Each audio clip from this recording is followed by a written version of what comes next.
Questo lavoro è troppo pericoloso, non abbiamo poi un ritorno economico che vada anche solo minimamente in parte a compensare quello che è il rischio che abbiamo noi, perché se pensiamo alle rapine a mano armate, quello è l'apice di quello che possiamo vivere tutti i giorni.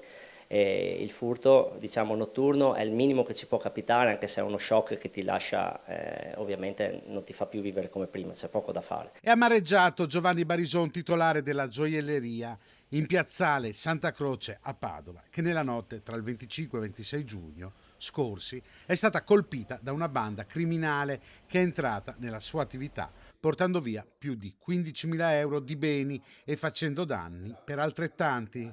La batteria è entrata in azione verso le 3:30, come testimoniano questi fotogrammi delle videocamere del sistema di videosorveglianza. Per squarciare la saracinesca è stata usata una pinza idraulica, probabilmente rubata ai vigili del fuoco, lasciando i pompieri senza. L'appello alla politica è che si intervenga con pene più severe. Un appello alla politica perché le cose cambino, anche se sono decenni che lo diciamo.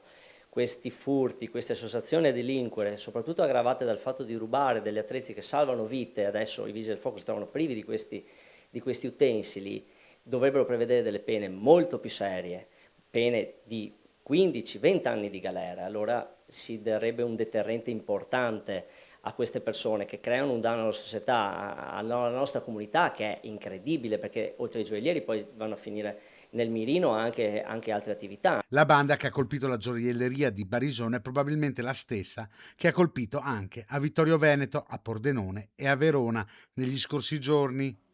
Oltre la paura, resta un senso di impotenza nei confronti di criminali che restano impuniti.